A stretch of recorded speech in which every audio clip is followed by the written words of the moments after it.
Bismillahirrahmanirrahim.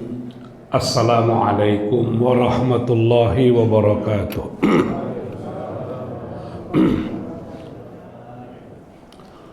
Alhamdulillahi rabbil alamin wa bihi nasta'in ala umuri dunya waddin. Wassalatu wassalamu ala asyrafil anbiya'i wal mursalin Sayyidina wa maulana Muhammadin wa ala alihi wa ashabihi rasulillahi ajma'in. Ashhadu an la ilaha illallah wahdahu la syarika lah wa ashhadu anna Muhammadan abduhu wa rasuluhu la nabiyya ba'da. Allahumma rabbi syrah li sadri wa yassir li amri wahlul 'uqdatam min lisani yafqahu qawli, amma ba'd. Bapak Ibu jemaah salat subuh yang dirahmati Allah, kita bersyukur kepada Allah pada subuh ini Allah anugerahkan kita nikmat yang amat besar, nikmat kesehatan, kesempatan, dan tentu saja kekuatan iman yang menghantarkan kita, yang menggerakkan langkah kaki kita sehingga bisa hadir di masjid ini dalam rangka melaksanakan salat fardu subuh yang kita lanjutkan dengan pengajian. Tiada yang kita harap kecuali Allah redha, Allah suka, Allah berkenan dengan apa yang kita laksanakan insyaallah. Bapak Ibu sekalian, di dalam Al-Quran itu nama Nabi yang paling banyak disebut itu adalah Nabi Musa.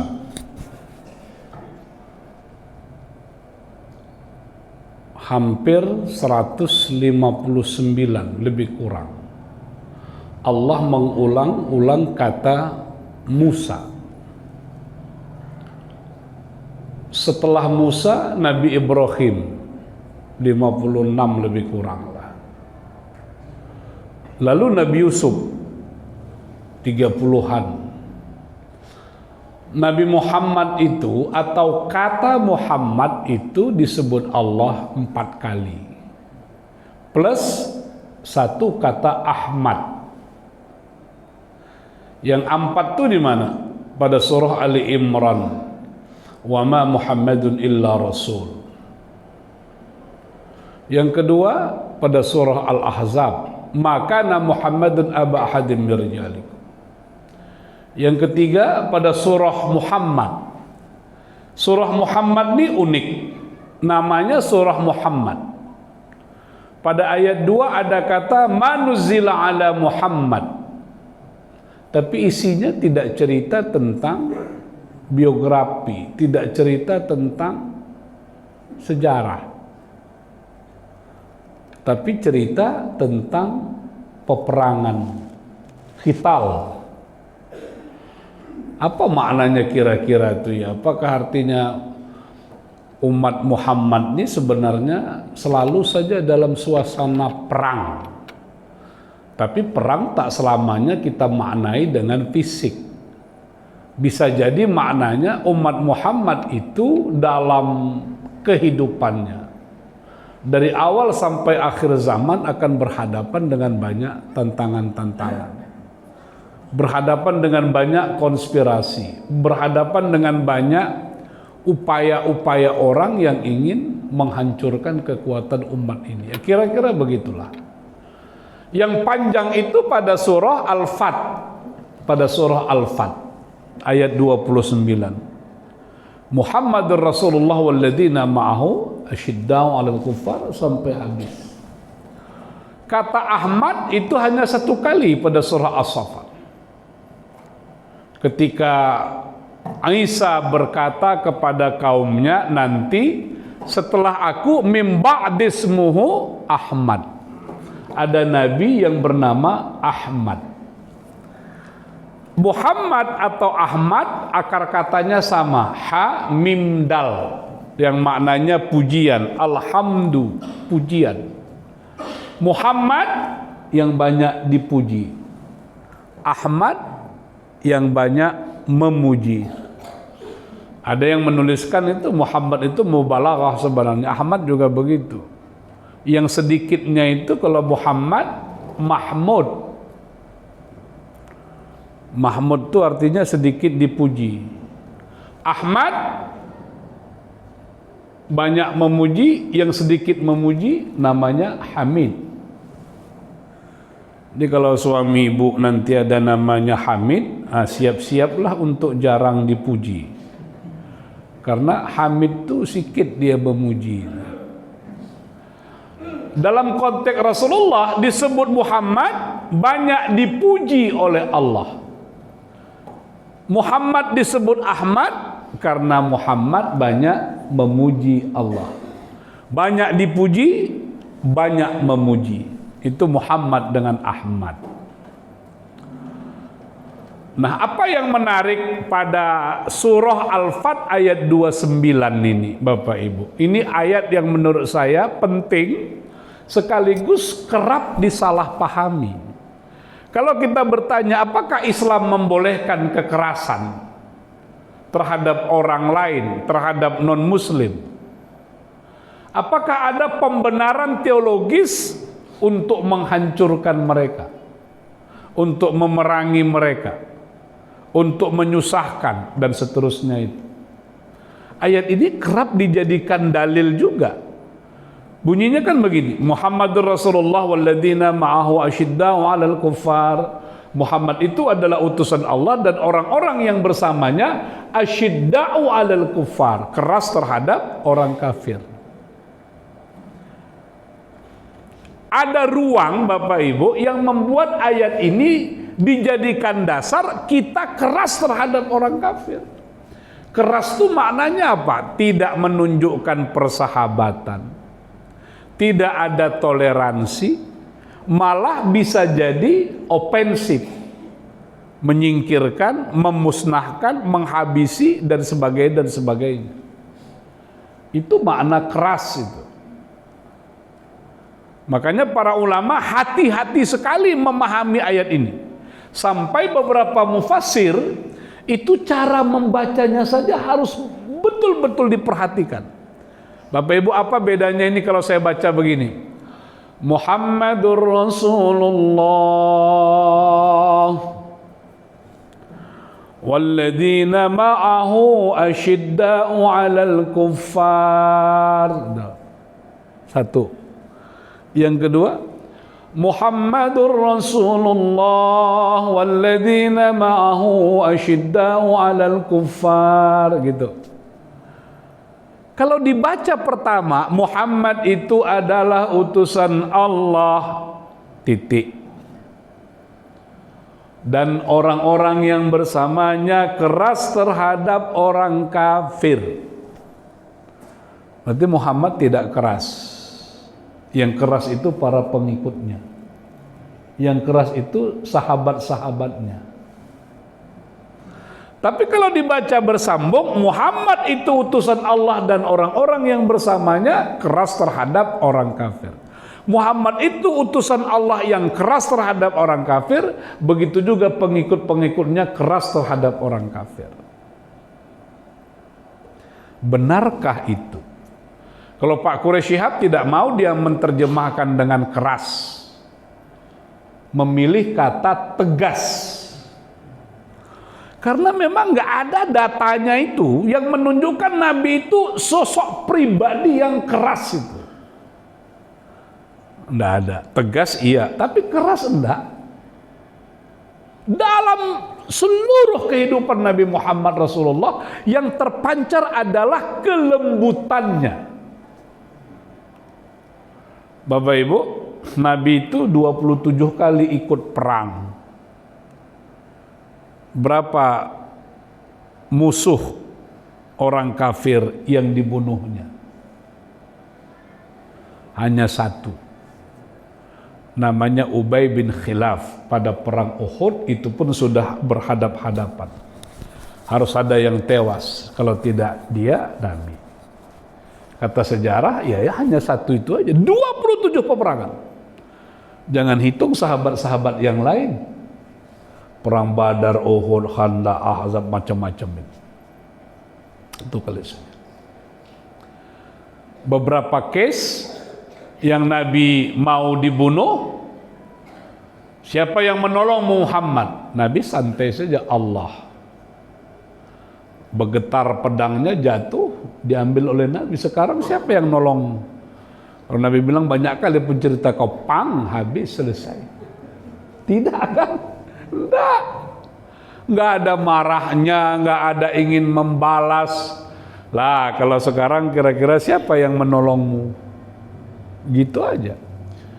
Itu Bapak Ibu cerita yang masyhur itu ya, yang masyhur itu di Madinah itu. Nabi yang memberi makan Yahudi buta, Pak.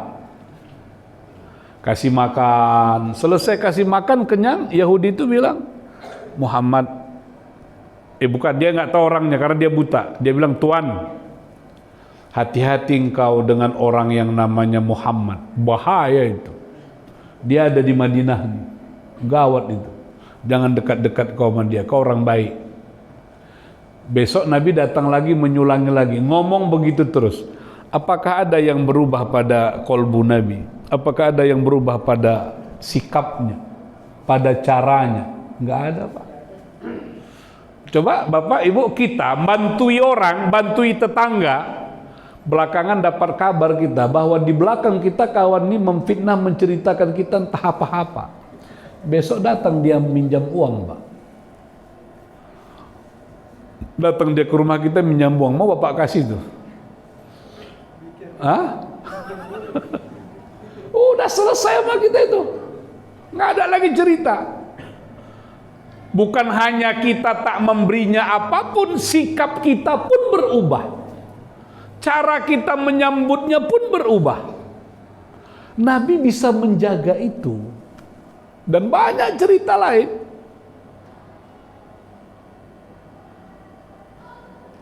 Apa yang paling kita marah, Pak? Yaitu ketika kehormatan kita diganggu. Nabi itu ada kehormatannya diganggu, ada. Dalam Quran itu disebut hadithul ifk. Cerita musibah besar ketika Aisyah difitnah berselingkuh oleh orang Yahudi. Itu kan merusak, mengganggu kehormatan Nabi. Tapi Nabi menyelesaikannya bukan dengan melawan kekerasan itu. Nabi hanya tunggu karena yang paling penting bagi Nabi berita itu benar enggak. Turunlah ayat Al-Quran yang menjelaskan bahwa Aisyah bersih. Nggak benar, itu sengaja dilemparkan oleh orang Yahudi karena hanya ingin merusak reputasi Rasulullah. Bahkan nanti Pak, cerita yang paling hebat itu, kalau mau melihat secerdas apa Rasulullah itu. Patonah itu kan cerdas itu. Itu yang paling nampak pada perjanjian Hudaibiyah. Itu luar biasa. Walaupun pada perjanjian Madinah, Nabi itu sudah menunjukkan kecerdasan seorang pemimpin. Bukan pemimpin abal-abal, kaleng-kaleng. Cerdas sekali, Pak. Itu kan begini. Nabi hijrah setelah 6 tahun di Madinah, Nabi bermimpi. Mimpi itu mahal sekali. Apa mimpi Nabi? Tawaf. Mimpi Nabi ibadah di Makkah. Dia kumpulkan sahabat Nabi 1.400 orang siap untuk ikut umrah. Kalau dalam riwayat Nabi itu umrohnya 4 kali, 1 bersamaan dengan haji, 3 itu pada bulan Zulkaidah. Berangkatlah 1.400, berhenti di Hudaibiyah. Bapak Ibu yang sudah haji umrah pasti tahu, ada tahu 3 miqat kita itu di Hudaibiyah, di Ji'aranah yang orang sering kena tipu itu, bukan kena tipu karena ilmu tak cukup. Di Ji'aranah tuh ada sumur Ji'aranah, ada airnya. Air Ji'aranah tuh dibungkus orang, ditaruh orang dalam botol-botol. Sekarang udah tak ada lagi. Dianggap orang sama kehebatannya dengan air Zam-Zam. Banyak orang beli, Pak. Nggak ada itu. Satu, yang satu lagi Tanaim. 3. Hudaybiyah ini kalau kita biasanya mikot di Hudaybiyah itu kesempatan minum susu onta yang murni. 1.400 berkumpul di Hudaybiyah, bersiap-siap melanjutkan perjalanan ke Makkah. Datanglah utusan kafir Quraisy mengatakan orang Islam dilarang masuk Makkah. Kenapa? 6 tahun Makkah itu steril, seolah-olah berada dalam kekuasaan kafir Quraisy. Mereka merasa kembali kehebatannya setelah diganggu oleh Nabi Muhammad pada saat Nabi Muhammad mengembangkan dakwah di Makkah. Kan udah habis itu semuanya, pindah ke Madinah. 6 tahun mereka berkuasa, datang 1.400. Waduh, ini kaitannya dengan harga diri orang Makkah, kafir Quraisy Makkah. Kirim utusan, dibilang janganlah masuk Makkah. Nanti kami dibilang kalah, kami dibilang ini. Bahkan cara lembut tak mau, dibuat kasar. Kalau terklaim paksa masuk Makkah, terjadi peperangan, pertumpahan darah. Makkah akan jadi lautan darah, macam-macam. Suasana genting. Perjanjian berlangsung alot. Tapi akhirnya Nabi menyepakati perjanjian itu yang di atas kertas umat Islam kalah. Apa perjanjiannya, Pak? Tahun 6 Hijriah 1400 Muhammad dan pengikutnya dilarang umroh, dilarang masuk Makkah. Kalau ada orang Madinah yang ke Makkah, tahan, tidak dikembalikan. Ada orang Makkah ke Madinah, harus dikembalikan. Nabi Muhammad teken perjanjian itu, Pak. Waktu meneken perjanjian itu pun panjang ceritanya. Bismillahirrahmanirrahim. Orang itu tak mengaku, apa pula pakai bismillah, apa itu? Coret. Tapi di situ, Pak, ada cerita yang luar biasa menurut saya. Kami tak kenal Muhammad Rasulullah. Yang kami kenal Muhammad bin Abdullah. Coret. Kata Nabi kepada Ali, tukang tulis, Ali coret. Tak bergerak pena Ali itu, Pak. Tak mau dia coret. Ali coret? Enggak. Coret? Enggak. Tak mau dia. Ditanya, kenapa engkau tidak mau coret? Jawaban Ali itu, bagaimana aku bertanggung jawab di hadapan Allah? Dalam sejarah hidupku aku pernah mencoret Rasulullah. Enggak mau dia, Pak. Akhirnya Nabi sendiri yang coret, ceret, baru selesai perjanjian. Di atas kertas siapa yang kalah? Sahabat semuanya sudah protes. Ya Rasulullah, kita mainkan saja, gitulah kira-kira. Kita ribak, itu bahasa Medannya itu. Kita banyak kok, ngapain kita takut? Nabi nggak mau, Pak. Ada resiko besar. Ada resiko besar. Umar mendesak, nanti kita lihat ada nggak cocok Nabi dengan Umar dalam kasus itu, sama-sama memilih diam. Kapan Nabi memanggil Umar? Ketika turun surah Al-Fat. Inna laka fatahna, inna fatahna laka fatham mubina. Itu kan berita besar itu. Barulah terjadi lagi dialog. Karena bagi Umar nggak ada cerita, kita udah kuat. Nabi enggak. Lama di Hudaybiyah, nggak jelas. Nabi aja, ayo balik ke Madinah. Sahabat uring-uringan. Kenapa? Bagaimana mereka sudah berharap bisa umroh, bisa tawaf, bisa ke Ka'bah. Sudah 6 tahun tidak bisa ke Makkah. Tiba-tiba batal, Pak. Pakaian udah siap semua. Gak usah jauh-jauh. Pernah gak Bapak tengok orang yang mau umroh telantar di bandara tuh? Tak jadi berangkat. Orang mau haji tak jadi haji. Itu, Pak, Ibu, ada cerita di dalam proses itu, ada cerita yang luar biasa. Yang menurut saya pelajaran penting bagi kita. Bapak-bapak, suami-suami yang kadang-kadang banyak kali sok patennya. Ya, tapi bukan berarti Nabi tidak punya jalan keluar, Nabi tidak dapat petunjuk, bukan. Tapi pada saat itu peran istri menjadi penting. Nabi masuk tenda, Pak. Ini gimana para sahabat diajak balik ke Madinah, nggak mau, karena mereka juga nggak bisa menahan rindunya untuk tawaf itu. Nabi sendiri pun cintanya dengan Makkah itu luar biasa. Ketika Nabi keluar Makkah, Pak, perintah hijrah tuh dia balik badannya menatap Makkah tuh. Kalau tidak karena Allah, kalau tidak karena perintah ini, tak akan pernah kalian kutinggalkan, tak akan pernah Makkah kutinggalkan. Makanya itulah kenapa kalau kita meninggalkan Makkah itu dengan tawaf wada, tawaf perpisahan. Kenapa kalau Madinah itu nggak ada syariatnya sebenarnya secara eksplisit. Cuman kalau kita meninggalkan Madinah, para mutawif, dan itu betul. Seolah-olah kita tidak boleh membelakangi Kubah hijau itu sampai betul-betul tidak terlihat lagi gitu. Ini cerita membelakang ini penting, Pak. Ada satu kawan saya, bagus juga kalimat engkau nih, saya bilang, hebat, paten kata-katamu. Pada satu saat kami tidak berangkat, ya udah tidak berangkat, singgah di sebuah masjid. Singgah ini hanya sekedar istirahat sebentar lah, buang-buang air kecil. Mau berangkat, Pak, mau lanjutkan perjalanan, takut terlambat. Begitu bergerak, masuk waktu sholat.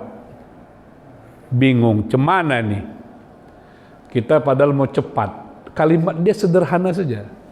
Kita nih tak boleh membelakangi azan. Mak, terdiam saya. Iya pula ya, cemana membelakangi azan?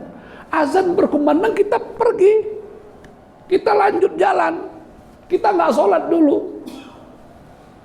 Nanti ada kalimat membelakangi pengajian. Tahu ada pengajian, dia cabut. Kecuali ada keperluan yang mendesak, ada hajat, ada darurat. Tapi kalau sampai rumah tidur balik, gimana itu? Nah, itu membelakangi pengajian juga namanya. Dia tinggalkan pengajian, padahal majelis itu adalah raudhah min riyadil jannah. Jadi kalau ditanya, Pak, di sana ada raudhah, di masjid-masjid itu mana raudhah itu? Ketika dibuka majelis pengajian, itu sesungguhnya raudhah, taman-taman surga itu. Nah, apa kata Ummu Salamah? Ini poin saya itu, Pak. Ada kalanya kita belum ketemu cara berpikir, kita belum bertemu jalan keluar. Disitulah istri memberikan pemikiran-pemikirannya. Ya, Nabi kan mendapat petunjuk banyak, dari mana-mana bisa saja. Bukan banyak, ada beberapa ayat Al-Quran yang mengkonfirmasi keputusan-keputusan Umar. Kata Ummu Salamah, ya Rasulullah, kalau engkau berada dalam tenda ini tak selesai masalah. Tak selesai. Lalu gimana, kata Rasulullah? Keluarlah. Potong kurban hewan-hewan itu yang dibawa, kemudian cukur rambutmu. Itu jalan keluar yang paling hebat, Pak. Nabi oke dengan itu. Nabi keluar, dia sembelih, lalu berbagai cara dikirim semua daging-daging itu ke Makkah. Lalu Nabi mencukur rambutnya, dilihat oleh sahabat, Pak. Sahabat menangis, terharu, ikut semua melakukan hal yang sama. Setelah itu Nabi bergerak pulang ke Madinah, semua ikut balik lagi ke Madinah. Ada kekecewaan yang berat. Tapi saat itu mereka harus patuh dengan Rasulullah, dan ada saatnya pada waktu itu mereka belum bisa menangkap keputusan Nabi yang bagi mereka nggak masuk akal. Tapi Nabi lihat jauh ke depan, pulang. Itu kira-kira fikihnya, Pak. Fikihnya begini, kalau kita sholat jamaah, lepas. Bapak langsung balik, ambil udhu, atau harus juga menutup sholat dengan salam, lalu bubar, lalu keluar. Apa bisa kita Allahu Akbar, imam lagi banyak, pus, alah mak kentut pula. Udah gini aja kita, Pak. Lalu balik jalan. Adabnya nggak begitu, harus tutup juga dengan salam.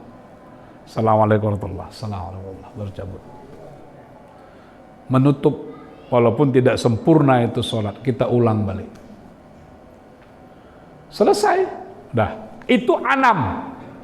Tahun depannya, Pak, 2.000 orang Islam menuju Makkah, mulus perjalanan karena sudah termaktub dalam perjanjian 6 Hijriah tidak boleh masuk Makkah, orang Islam diizinkan masuk Makkah tahun depannya, menunggu 1 tahun.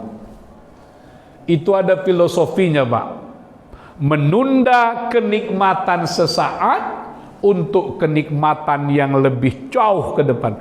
Kita yang hadir nih, Bapak Ibu yang hadir sholat subuh nih ke masjid, itu sebenarnya orang yang sedang menunda kenikmatan sesaat untuk kenikmatan yang lebih jauh ke depan. Tadi, Pak, kalau kita lanjutkan tidur, enak tidak? Sedap lah, Pak. Apalagi tarik selimut, tuh untung tak hujan. Tapi paling-paling dapat kita nikmat tidur tuh berapa jam lagi. Tapi itu kita singkirkan, Pak. Kita tunda, kita berangkat. Banyak ajaran Islam tuh menunda kesenangan sesaat untuk kesenangan yang lebih jauh ke depan. 10.000, 20.000 uang yang kita infakkan. Tapi kalau bisa, Pak, janganlah lewat botol-botol putih tadi. Udah botolnya transparan pula, cemana kalau orang enggak, kan ada orang berani masukkan 2.000 tuh, Pak, nampak sama sebelah. Iya kan, Pak? Ada botol putih-putih tadi saya tengok lewat jalan. Iya, itu harus dilindungi juga, privasi orang itu harus dilindungi. Tertutup aja, Pak, tertutup gitu.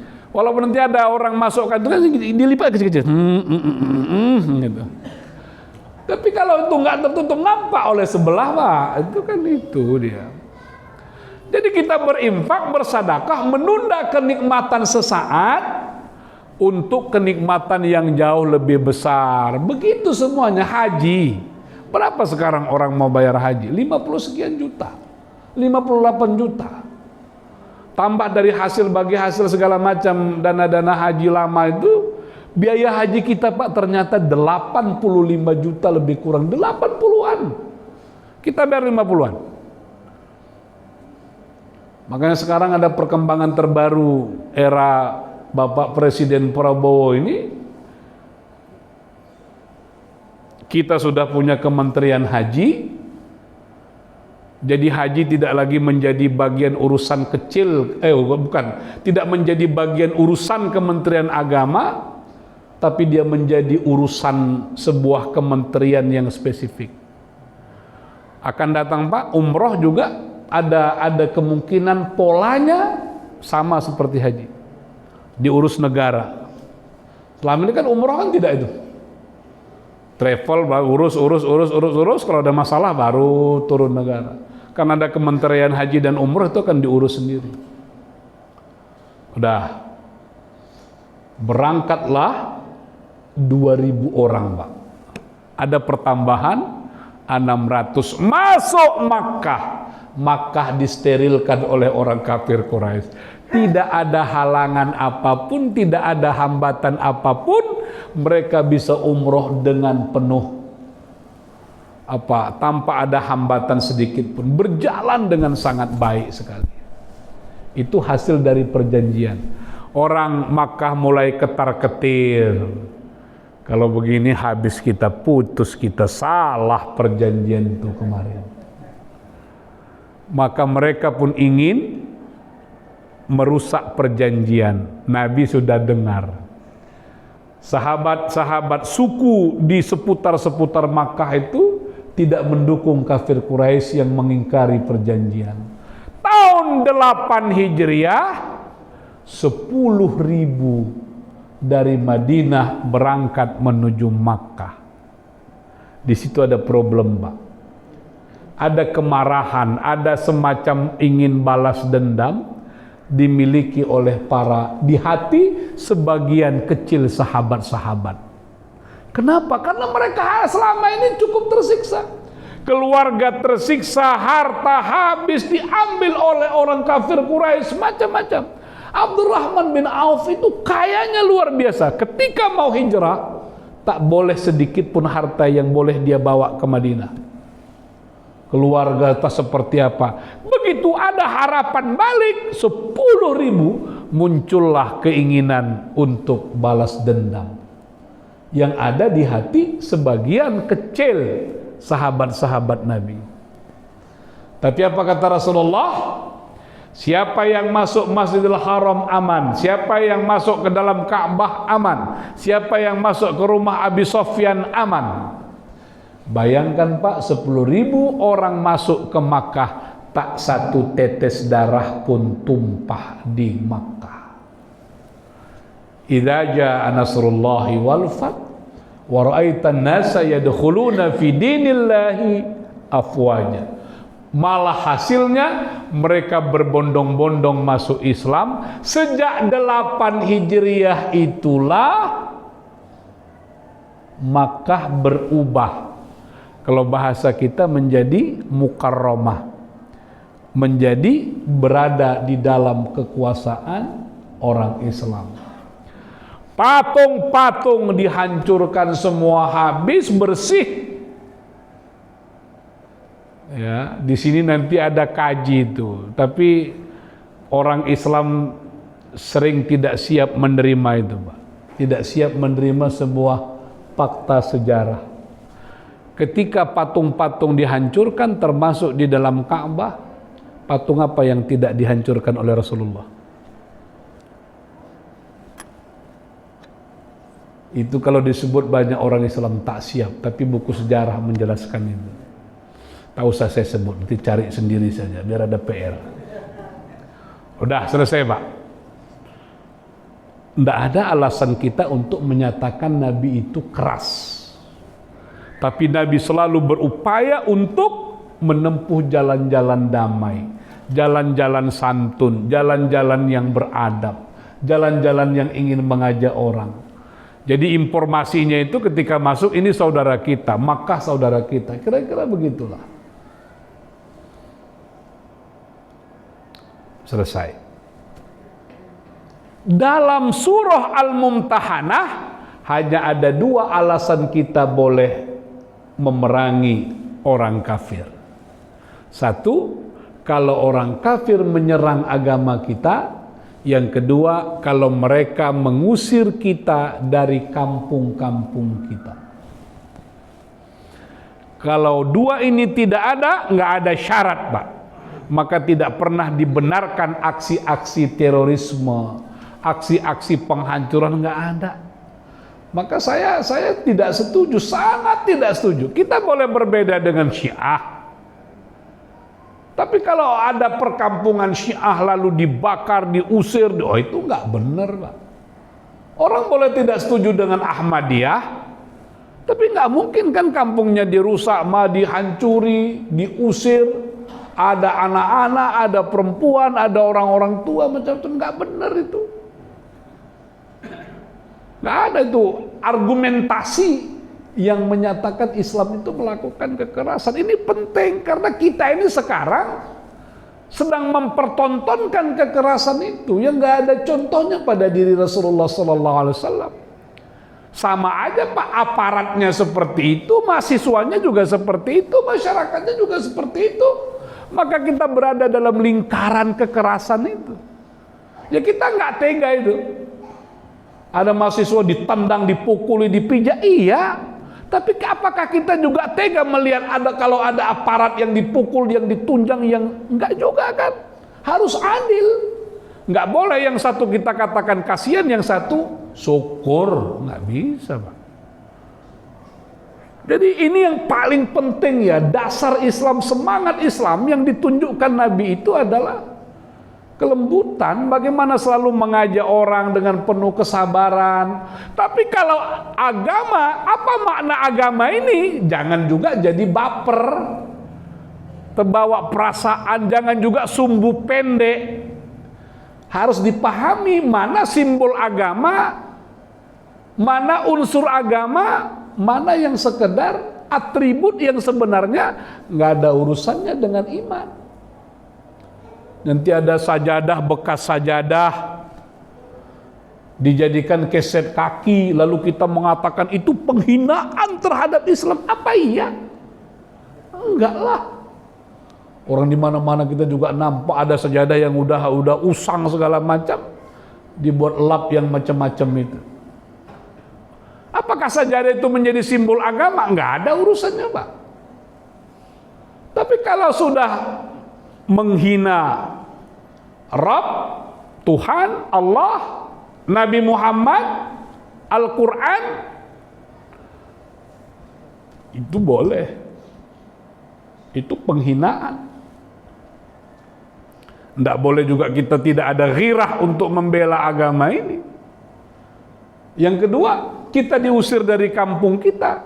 Makanya kalau orang Palestina hari ini, orang Gaza hari ini berjuang mati-matian karena memang itu perintah agama. Siapapun yang berupaya mengusir kita dari kampung kita, kita wajib bertahan. Nggak boleh pasrah, udah tinggalkan aja kampung lari. Enggak, Pak. Jihad itu. Tapi kalau tidak ada dua itu, nanti periksa surah Al-Mumtahanah, kita malah disuruh berbuat baiklah engkau kepada mereka, berlaku adillah engkau kepada mereka.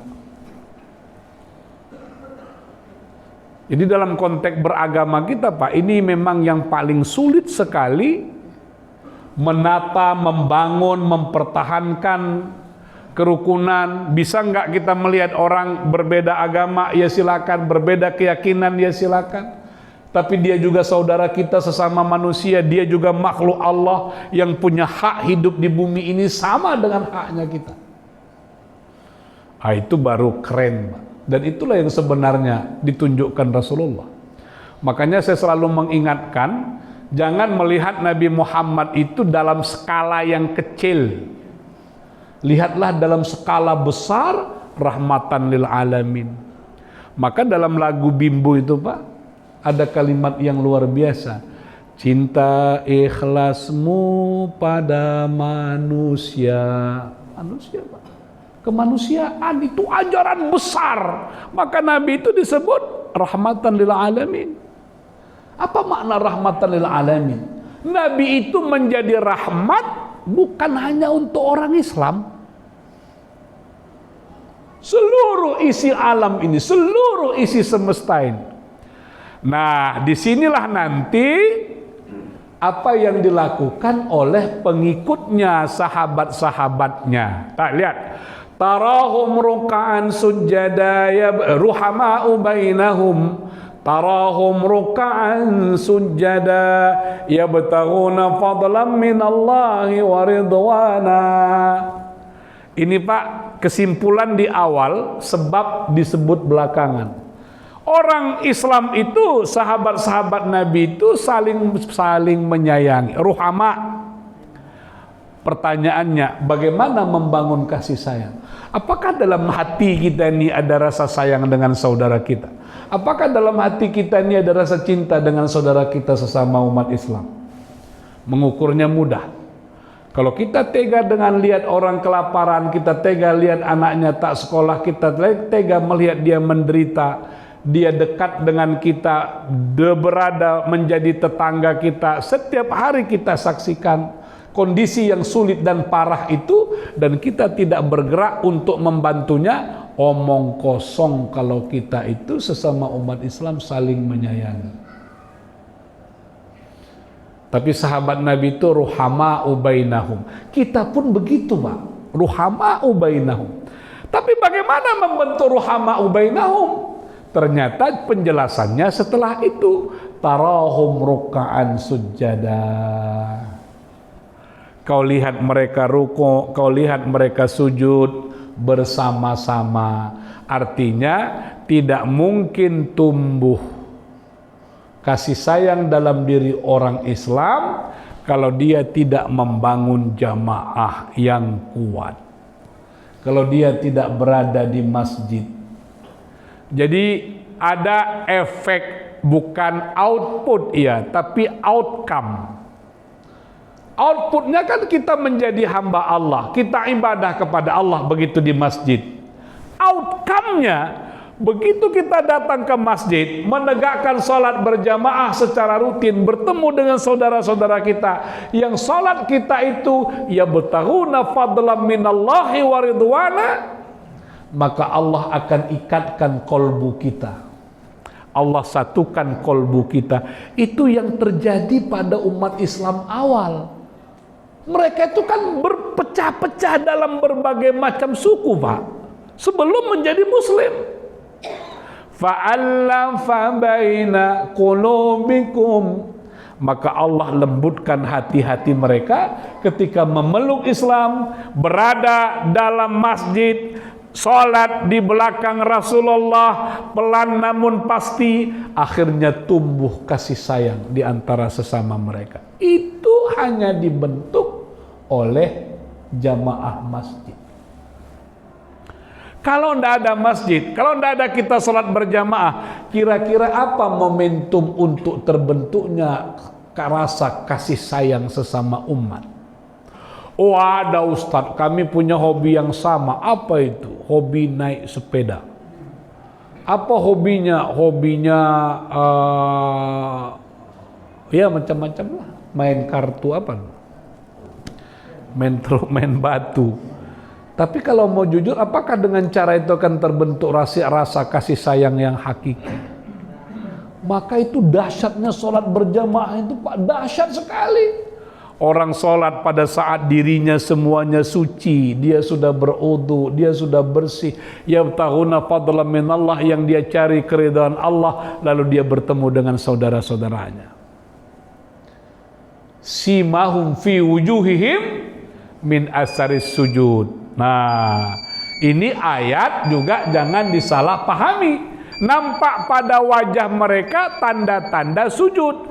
Wajah yang dimaksud bukan hanya ini, Pak, bukan hanya yang kita basuh dalam wudu, tapi wajah itu menjadi identity. Dulu ada acara di TV Kriasto Binto apa namanya itu, yang nebak-nebak itu, Pak, nampak sikit. Ada, Pak, ingat, Pak? Iya kan di TV itu? Kalau tangan separuh nih ditunjukkan, bisa nggak ditebak itu tangan siapa? Kalau kaki nih, Pak, separuh ditunjukkan, bisa tahu tuh kaki siapa? Nggak tahu. Tapi kalau separuh muka nih, ini kan 4 muka nih kita bagi, jadi setengah, potong gitu, sebelah mata. Bisa kita tebak tuh mata siapa? Bisa kita tebak pipi siapa? Dagu siapa? Makanya ayat itu menggunakan kata apa cara orang mengenal. Maka disebutlah wajah, bukan jidat. Ini begitu jidat hitam, begitu jidat besok, inilah tanda orang bekas sujud. Saya tidak memungkiri itu silakan aja orang berkeyakinan. Tapi ayat itu bukan begitu maknanya, bukan begitu maksudnya. Quran itu, Pak, tidak menyebut semua. Idza nudiya lis-salati min yaumil jumu'ati fas'au ila dzikrillah wa darul bai'. Tinggalkanlah jual beli, kata Quran. Kalau dosen perlu nggak segera memenuhi panggilan azan? Kalau petani perlu nggak segera memenuhi panggilan azan pada hari Jumat? Nggak perlu. Karena yang disebut jual, bukan begitu memahami Quran. Hurimat alaikumul maitah waddam wa lahmul khinzir, diharamkan kepadamu makan darah, daging babi. Lah, yang disebut Quran kan daging babi. Boleh kan memelihara babi? Dijual, uangnya dapat, boleh nggak? Karena yang disebut hanya lahmul daging. Bukan begitu memahami Quran. Quran itu menyebut yang umum, yang paling atau yang minimal. Kalau disebut jual beli, itulah aktivitas kala itu yang paling sibuk. Yang paling sibuk saja dilarang, apalagi yang derajatnya di bawah sibuk. La taqul lahuma uff, jangan katakan kepada orang tua. Yang nggak boleh kan bilang bentak orang tua boleh dong? Enggak lah. Quran sengaja menyebut yang kecil itu saja, yang kita anggap itu sederhana, tidak berat, itu saja sudah dilarang. Bapak tahu, ibu tahu, saya kalau membaca cerita itu, ya Allah, saya ingat-ingat pernah nggak saya menjawab pertanyaan mak saya ya waktu masih hidup. Abu Hanifah ditanya emaknya, Pak, tentang hukum agama. Kurang apa Abu Hanifah? Apa yang tak bisa dia jawab? Semua dia jawab. Tapi begitu emaknya bertanya, dia tak mau jawab. Nggak tahu, Mak, nggak paham awak, Mak. Tapi disuruhnya muridnya untuk menjawab pertanyaan. Kok begitu Abu Hanifah? Karena hormatnya dia dengan emaknya itu, jangan sampai awak tidak sok petantang petenteng, mak ini begini, mak ini begini. Ya Allah, merasa kita pula paling hebat mengajari mak ayah kita tadi. Jadi kalau Al-Quran menyebut simahum fi wujuhim, wujuh itu adalah perwakilan diri kita ini. Dengan wajahlah menggambarkan totalitas. Bisa nggak Bapak mengatakan mukanya saja itu marah, hatinya tidak? Enggak lah, Pak. Begitu Bapak marah, wajah Bapak nampak marah, orang akan simpulkan secara totalitas pribadi Bapak sedang marah. Kalau nampak pada wajah mereka tanda-tanda sujud, itu artinya umat Nabi Muhammad itu orang yang rendah hatinya, tidak angkuh, tidak sombong, tidak merasa segala-galanya. Justru yang terjadi itu adalah mereka hanya berpikir bagaimana melakukan kebaikan-kebaikan, kemaslahatan-kemaslahatan pada orang-orang lain. Inilah perumpamaan sahabat-sahabat Nabi. Bapak, Ibu, terakhir saya mau katakan, sahabat atau pengikut Nabi Musa ada pada Al-Baqarah, pengikut Nabi Isa ada pada Ali Imran, pengikut Nabi Muhammad diantaranya diceritakan pada surah Al-Fat. Apa beda pengikut ketiga Nabi ini? Pengikut Nabi yang paling manja tapi bandel, tengkar, engkar, itu adalah umat Nabi Musa. Diselamatkan dari kejaran Fir'aun. Selamat, mereka pun jalan terus dengan Musa. Panas sekali. Apa kata orang itu? Ya Musa, panas sekali kurasa nih. Kau mintalah dulu sama Tuhanmu. Ya Allah, ini panas ya Allah. Berikan perlindungan. Datang awan tuh, Pak. Terlindungi umat Nabi Musa tadi. Musa lapar, haus. Lalu Allah berikan apa, Pak? Manna wa salwa. Manna itu daging dari burung, kayak burung-burung. Salwa itu minuman sejenis madu. Dikasih.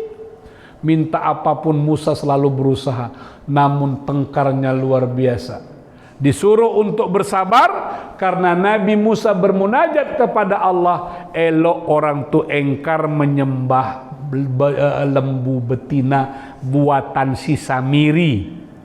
Jadi kalau nanti ibu punya anak, punya cucu, jangan kasih nama Samiri. Itulah yang membuat lembu betina itu, Pak, yang menjadi sembahan umat Nabi Musa itu. Padahal Nabi Musa sedang bermunajat di hadapan Allah. Tak sabar mereka walaupun ada Harun. Yang setia itu siapa? Harun. Umat Nabi Isa lain lagi. Umat Nabi Isa itu beda. Kalau Bapak pernah mendengar Al-Hawariyun, itu adalah pengikut Nabi Isa yang setia. Jumlahnya 12. Mereka ini selalu bersama Isa, mendampingi. Nabi Muhammad juga begitu. Bahkan dalam satu hadis dikatakan, likulli nabiyyin hawariyun wa hawariyyi Zubair. Itu dalam satu ayat disebut begitu. Setiap nabi itu punya hawariyun, punya orang-orang setia, dan yang setia kepadaku itu diantaranya adalah Zubair. Kenapa Zubair? Kesetiaannya terhadap agama membuat Zubair ini tidak pelit terhadap hartanya. Jadi Bapak Ibu, kita ini setia dengan Islam, tapi setia kita bukan pada orang per orang. Ini satu hal yang perlu kita kritisi. Setia kita bukan kepada guru, bukan kepada habib, bukan kepada ketua ormas, bukan kepada siapa-siapa. Tapi kesetiaan kita terhadap Islam, kesetiaan kita terhadap Allah, kesetiaan kita terhadap Rasulullah sallallahu alaihi wasallam. Apa tandanya umat yang setia terhadap nabinya, setia terhadap Robnya? Kita jaga agama ini, diantaranya inilah yang kita lakukan, menegakkan sholat berjamaah. Tapi ada yang kedua tidak kalah pentingnya, berinfak, bersadaqah, menyerahkan harta buat agama ini. Segala perbaikan-perbaikan buat agama ini. Jangan pernah merasa rugi menyerahkan harta buat agama. Ya, saya rasanya sudah lama tak masuk subuh, Pak. Tapi tadi masuk saya tengok tempat wudhu sudah berubah. Saya tengok ke belakang sudah paten. Cuman nggak tahu apakah nanti besok dipasang tempat gantungan-gantungan itu. Tinggal itu. Tapi bagus Pak, kamar mandinya bagus. Jadi memang itu syarat itu sebenarnya. Orang melihat itu sederhana, tapi kamar mandi bagus, bersih, harum. Itu baru paten. Tapi janganlah pula berwuduk tuh macam air mancur. Saya pernah Pak waktu umroh kayaknya, khotib Jumat itu Pak, sederhana saja. Ceramahnya nggak lama-lama. Cerita hanya menggunakan air dalam berwuduk. Sederhanalah, tidak berlebih-lebihan.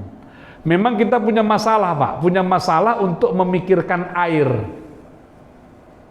Ini cerita sedikit saja. Bimbo Acil meninggal 1 September, tapi ternyata dia sangat peduli dengan air bersih. Sangat peduli dengan air, bagaimana tidak terbuang-buang. Coba Bapak lihat ketika berwuduk, berapa banyak air yang terbuang. Perpindahan dari satu anggota wuduk ke anggota wuduk yang lain, air akan terbuang. Saya pun nggak tahu ketemu gimana caranya itu. Nggak mungkin hidup mati kan. Begitu kita kita basuh tangan. Mau pindah ke muka, itu ada beberapa saat airnya terbuang. Salah satu caranya adalah dengan mengecilkan keran, atau bagaimana nanti difikirkan. Karena kita tidak merasa itu sekarang air itu, tapi kita bisa mengalami krisis air bersih itu bisa terjadi. Jadi ceramah khotib di Masjidil Haram itu hanya mengingatkan pentingnya sederhana. Bagaimana sebenarnya wudhu Nabi itu? Makanya kita kan berubah Pak, berubah. Kalau mau dibilang mana hebat zaman lampau dengan zaman sekarang? Zaman lampau orang berwudhu pakai tempat penampungan air. Maka adalah cerita fikih kita dua kullah itu. Lama kita ngaji fikih itu cerita itu. Tapi sekarang kan tak pakai dua kullah. Putar, buah air terus itu. Sederhana Pak memang, tapi banyak orang yang berwuduknya tidak sederhana, tanpa disadari banyak air yang terbuang, yang tidak terpakai. Ini pikiran-pikiran bersama, tapi alhamdulillah semoga kita menjadi pengikut-pengikut yang setia kepada Allah, setia kepada Rasulullah, yang ditunjukkan dengan kesungguhan kita menjaga agama ini dan mengorbankan harta kita buat kepentingan agama kita, insya Allah tak ada yang hilang, tak ada yang rugi. Allah akan ganti semua apapun yang pernah kita berikan buat agama. Terima kasih, mudah-mudahan ada manfaatnya. Assalamualaikum warahmatullahi wabarakatuh.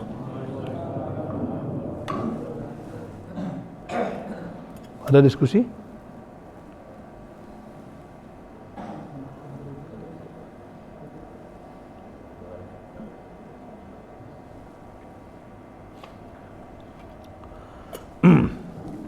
Astaghfirullahalazim alladzi la ilaha illa huwal hayyul qayyum. Astaghfirullahalazim alladzi la ilaha illa huwa. Na'udzu billahi minasyaitonir rajim. Bismillahirrahmanirrahim. Alhamdulillahi rabbil alamin. Hamdan yuwafi ni'amahu wa yukafi'u mazidah. Ya rabbana lakal hamdu wa lakal syukru kama yanbaghi li jalali wajhikal karim wa 'azimi sultanik. ربنا تقبل منا إنك أنت السميع العليم وتب علينا يا الله إنك أنت التواب الرحيم اللهم اغفر لنا ذنوبنا ولوالدينا وارحمهم كما ربونا صغارا ولجميع المسلمين والمسلمات والمؤمنين والمؤمنات برحمتك يا أرحم الراحمين اللهم أصلح لنا شأننا كله ولا تكلنا إلى أنفسنا طرفة عين اللهم إنا نسألك سلامة في الدين وعافية في الجسد وزيادة في العلم وبركة في الرزق وتوبة قبل الموت ورحمة عند الموت ومغفرة بعد الموت اللهم هون علينا في سكرات الموت والنجاة من النار والعفو عند الحساب اللهم اغفر لنا ذنوبنا ولوالدينا وارحمهم كما ربونا صغارا ولجميع المسلمين والمسلمات والمؤمنين والمؤمنات برحمتك يا أرحم الراحمين ربنا ظلمنا أنفسنا وإن لم تغفر لنا وترحمنا لنكونن من الخاسرين ربنا آتنا في الدنيا حسنة وفي الآخرة حسنة وقنا عذاب النار وصلى الله على محمد النبي الأمي وعلى آله وصحبه وبارك وسلم والحمد لله رب العالمين تقبل الله منكم السلام عليكم ورحمة الله وبركاته. Alhamdulillah, terima kasih kami sampaikan kepada Ustaz. Mudah-mudahan kita mendapatkan ilmu yang berkah lagi bermanfaat dan bisa kita amalkan dalam kehidupan kita sehari-hari. Billahi taufiq wal hidayah. Wassalamualaikum warahmatullahi wabarakatuh. Assalamualaikum warahmatullahi wabarakatuh. Izin Pak.